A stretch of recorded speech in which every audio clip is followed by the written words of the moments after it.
반갑습니다. 주식탐구생활 천재인입니다. 이 영상을 녹화하는 날짜는 2021년 1월 1일 토요일자고요. 이민년 호랑이해 소원 성취하시고 복 많이 받는 성공하는 투자가 되시길 바라겠습니다. 이번 시간에는 2022년 넷플릭스와 디즈니 플러스의 수혜가 기대되는 관련주에 대해서 생각해보는 시간을 갖도록 하겠습니다. 먼저 시황을 좀 살펴보면요. 12월달 FOMC 회의가 끝난 후 연준의 스탠스에 변화가 있었죠. 테이퍼링의 속도를 높이고 금리 인상 시기가 앞당겨질 것이라는 것을 시사했습니다. 그럼에도 불구하고 10년 만기 미 국채의 흐름은 이렇게 박스권에 갇혀서 흐르는 모습을 보여줬어요. 결국 테이퍼링이 종료되고 금리 인상 시기가 진행이 되면 이 박스권을 돌파하는 그런 흐름을 보여주게 될 겁니다. 하지만 역시 속도의 문제겠죠. 그 속도가 완만하고 계단식으로 이렇게 움직인다 그러면 시장은 충분히 충격을 완화하면서 움직이는 모습을 보여줄 수 있을 거고, 이렇게 가파르게 이 고점을 치고 진행이 된다. 그러면 시장 충격은 좀 더 큰 폭의 흐름을 보일 겁니다. 그래서 금리의 향방은 앞으로도 꾸준히 추정을 해야 되겠습니다만 역시 속도의 흐름을 우리가 잘 파악을 해야 된다. 이렇게 좀 보셔야 되겠죠. 국내 증시 같은 경우는 원달러 환율의 흐름이 수급에 또 중요한 역할을 하게 될 겁니다. 달러인덱스의 흐름이 고가에서 놀다 보니까 원달러 환율도 고점에서 수렴을 하고 있는 과정입니다. 이 1200원만 가파르게 돌파하는 모습이 나오지 않는다면 시장 수급은 아주 급격하게 위출될 가능성은 많지 않아 보이고요. 오히려 1200원이 진입이 되면 다시 조정이 나오면서 박스권 회귀하는 작용을 하게 될 가능성이 높습니다. 여전히 수출이 견조한 흐름을 보여주고 있고, 이것이 급격히 위축되거나 전혀 예상하지 못했던 외부적 변수가 생기지 않으면 비록 환율이 고가권에 있지만 가파른 흐름을 보이기보다는 이 박스권에 갇혀서 움직일 가능성이 더 높다고 생각이 됩니다. 그리고 중국이 미중 무역전쟁과 헝다 사태 같은 부동산 리스크가 크게 부각되면서 상당히 관심을 받았는데요. 그럼에도 불구하고 위안화의 흐름은 2021년 마지막까지 저점을 형성했습니다. 이 저점을 형성했다는 것은 위안화가 강세라는 소리죠. 위안화 강세 구간에 있으면 중국발 리스크의 크기는 크지 않다 그랬습니다. 위안화가 약세 구간으로 빠르게 전환돼서 이렇게 막 가파르게 올라간다. 그러면 정말로 시장 충격이 커질 수 있을 겁니다.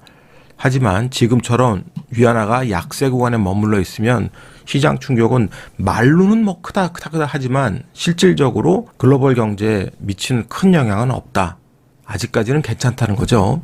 그리고 작년 10월 달에 국내 채권 시장에 큰 변화가 있었습니다.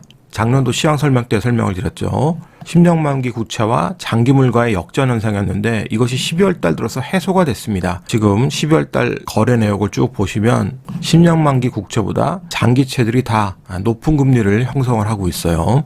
다행스럽죠? 일시적으로 역전 현상이 나왔다가 다시 정상화됐습니다. 하지만 앞으로도 채권 시장은 꾸준히 좀 추적을 해야 됩니다. 이것이 다시 역전 현상이 나오는지, 만약에 역전 현상이 또다시 나온다면 뭔가 우리가 알지 못하는 시장 변화가 있다라는 거니까요. 꾸준하게 추적은 해보셔야 되고, 다만 지금처럼 역전 현상이 해소된 상황이 지속이 되면 3년물과의 스프레드도 적정 수준 유지하게 될 테니까요. 만약에 단기적 수급 문제로 지수 급락이 나온다든지 지수가 조정이 나오면 두려워할 것이 아니라 내가 저점에서 어떻게 대응할 것인가만 정해놓고 전략을 짜면 되는 겁니다. 단 상방에 대한 기대감은 낮춰야 되겠죠. 그 부분만 우리가 생각을 하면 큰 무리가 없어 보입니다.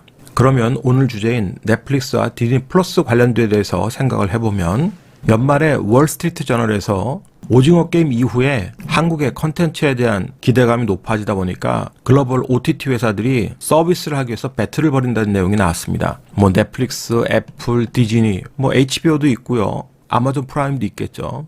어쨌든 글로벌 OTT 기업들은 K 컨텐츠의 위력을 실감했기 때문에 계속해서 관심을 갖게 될 겁니다. 그러면 우리 컨텐츠 회사들은 좋아지겠죠. 그리고 언어의 장벽을 자막보다는 지금 이렇게 보시고 있는데요. 더빙으로 해소를 하고 있습니다. 미국 내에 이 오징어 게임을 본 시청자들이 자막보다는 더빙판을 훨씬 더 많이 보고 계속 즐기고 있다고 하니까요. 앞으로 성우들은 일자리가 늘어서 좋겠네, 미국에서. 31일자 넷플릭스의 TV 쇼 부분을 살펴보면 글로벌 3위를 차지한 게 바로 고요의 바다입니다.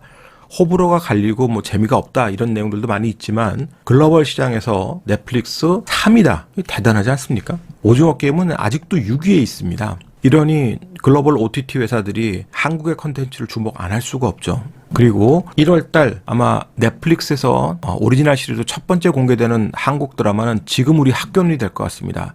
28일 공개가 결정됐는데 예고편을 보게 되면 잔혹한 좀비물인데 이 넷플릭스의 유저들은 좀비물을 상당히 좋아하고 하여튼 장르를 좋아합니다. 장르물을. 그래서 기대감이 되게 높아질 수가 있어요.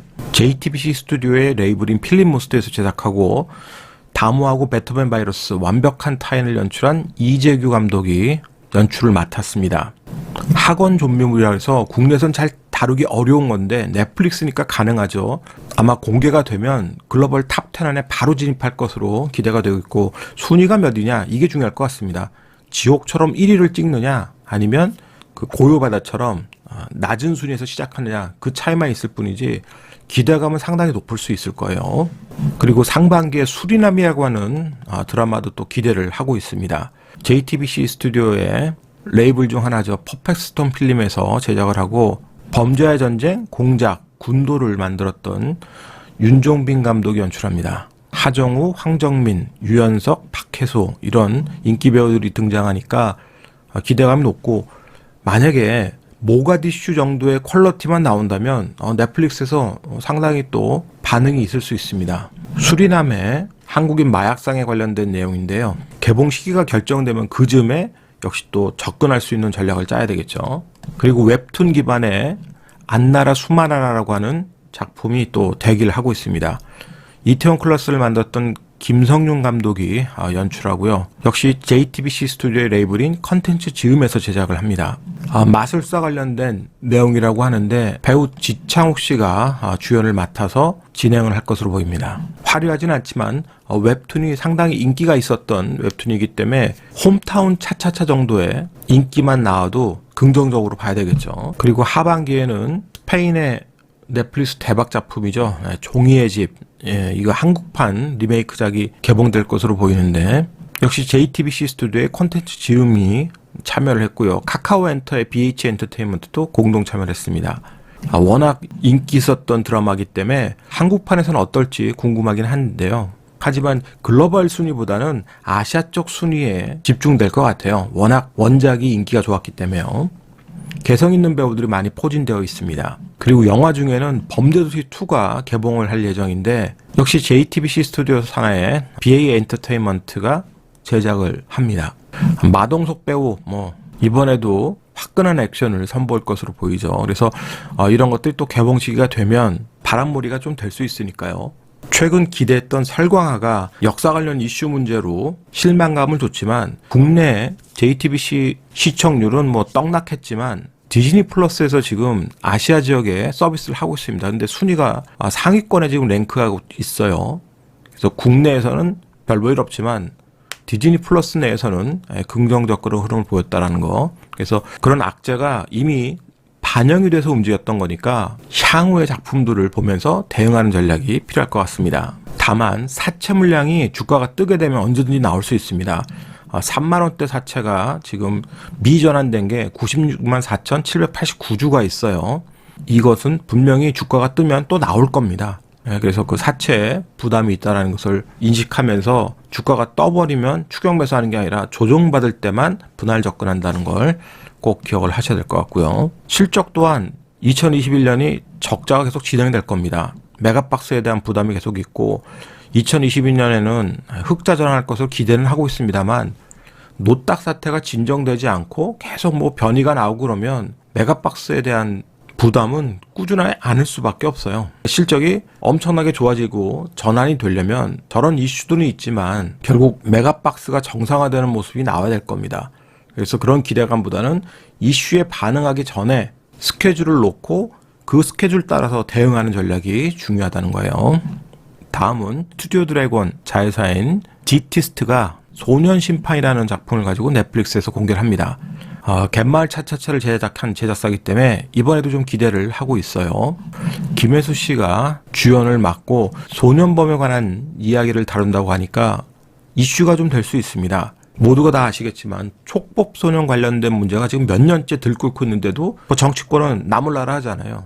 뭐 지들 자식 문제가 걸려 있어서 그런지 몰라도 하여튼 간에 공감 가는 드라마가 될 수 있다면 이슈가 충분히 될 수 있습니다. 다만 좀 아쉬운 거는 스튜디오 드래곤이 넷플릭스와 같은 오리지널 드라마가 이거 하나입니다, 지금. 그리고 스위트 홈 2가 제작이 지금 될 걸로 보여지는데요. 개봉은 빨라야 올해 말 아니면 내년도로 지금 예상이 되고 있어요. 그러니까 넷플릭스나 디즈니 플러스의 오리지널 드라마는 아니더라도 그나마 좀 시장에서 기대를 하고 있는 건 홍자매 드라마 황혼이라는 드라마가 있고요. 그리고 노희경 작가의 우리들의 블루스, 김은숙 작가의 컴백 작품인 더글로리. 아무래도 이제 흥행면에서 본다면 홍자매라든지 김은숙 작가의 그런 작품들이 이슈몰이가 좀 될 수 있겠죠. 하지만 이것도 넷플릭스나 디즈니 플러스 같은 글로벌 OTT에서의 오리지널 드라마로 나가야 뭔가 이슈가 확 되지, 그렇지 않으면 큰 이슈가 되기는 쉽지 않을 겁니다. 그래서 공격적인 어떤 매매 전략보다는 스튜디오 드래곤 같은 경우는 저점에 있을 때만 좀 안정적인 종목으로 매매하는 그런 전략이 좋을 것 같아요. 재무적 상황도 스튜디오 드래곤이 가장 좀 좋습니다. 매출도 꾸준한 매출이 나오고 있고 이익도 적자 없이 꾸준하게 흑자를 만들어내고 있죠. 다음은 디즈니 플러스 개봉 예정작인데요. 뉴에 계열사 스튜디오 N뉴에서 제작하는 너와 나의 경찰 수업이라고 하는 청춘 드라마가 있습니다. 넷플릭스 같은 경우는 장르물을 선호하는 유저가 많다 그러면 디즈니 플러스 같은 경우는 아무래도 가족 영화, 뭔가 좀 따뜻하고 코믹하고 히어로물 이런 것들을 선호하는 그런 유저들이 많이 있죠. 그런데 청춘 드라마 같은 경우는 디즈니 플러스의 그런 성향하고 잘 맞기 때문에 선택이 된 것 같은데요. 이슈몰이가 하는 것은 쉽지 않아 보입니다. 강다니엘과 최수민 양이 주연으로 나오고 에피소드가 어떻게 진행되냐에 따라서 아시아권에서는 긍정적인 소식을 전할 수 있을 것 같아요. 그러니까 뉴 측에서 얼마나 적극적으로 언론 플레이 하냐에 따라서 이슈몰이가 될 수 있겠죠. 개인적으로 기대하는 것은 강풀 원작의 무빙입니다. 이 초능력 액션 히어로물인데요. 디즈니 플러스에 딱 맞는 그런 성향이라고 볼 수 있죠.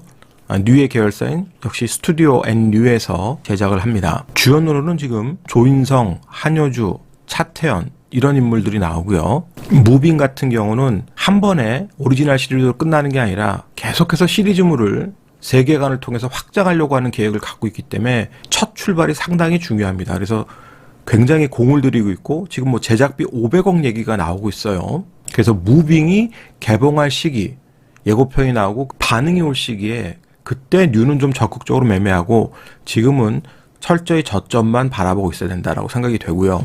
지옥의 VFS를 총괄했던 엔진이 있습니다.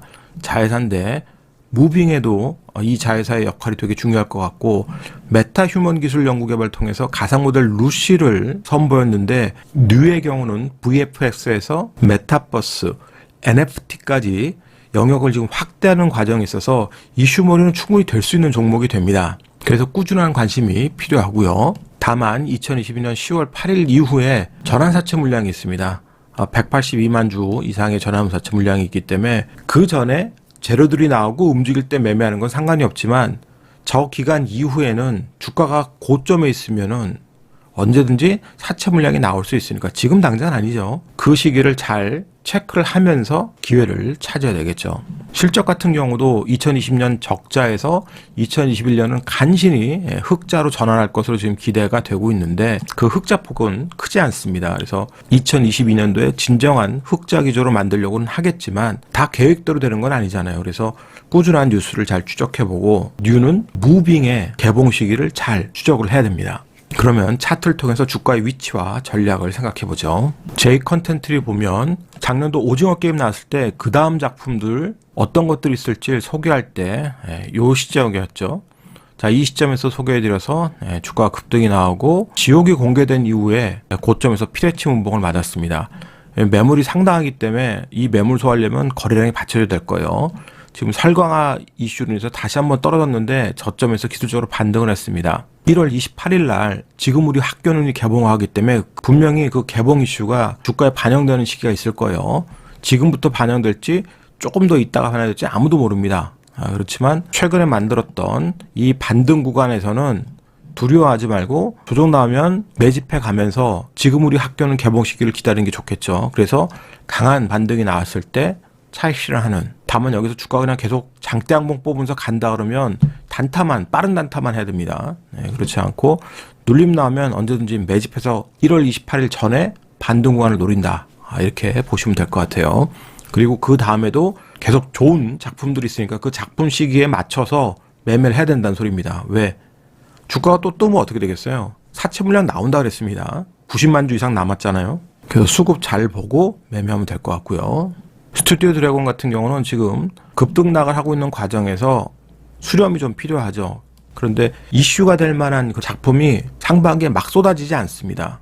그 이슈도 넷플릭스 통해서 글로벌 이슈가 될 만한 작품도 한 작품밖에 없고요. 그러니까 기대감을 낮추고 저점대에서만, 이런 저점대에 떨어졌을 때만 관심 갖는 그런 종목이 되겠네요. 뉴는 지금 뭐 NFT, 메타버스, 컨텐츠 모든 재료들이 다 동반되면서 급등이 나왔습니다. 급등이 나오고 한 번씩 이렇게 대량 거래를 터뜨리면서 고점을 만들었는데요.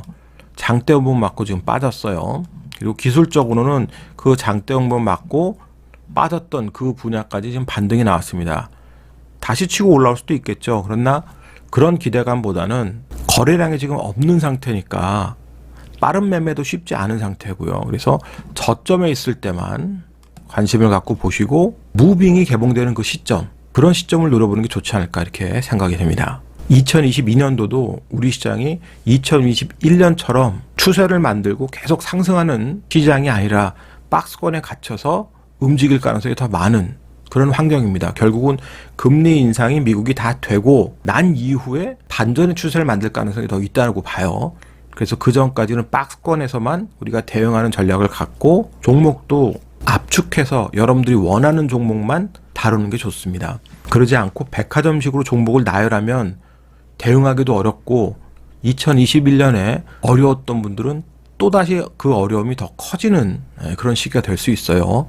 그러니까 냉정하게 생각하시고 종목을 압축하고 모멘텀 있고 수급이 붙을 수 있는 종목, 서로 물리더라도 회복할 수 있는 그런 종목에 집중하셔야 될 겁니다. 2022년도 항상 건강하시고 성투하시기 바랄게요. 오늘자 한 줄 요약. K컨텐츠의 높아진 위상. 이 영상이 도움이 되셨다면 좋아요, 구독하기 부탁드리고요. 저는 다음 시간에 또 뵙도록 하겠습니다. 고맙습니다. 전지인이었습니다.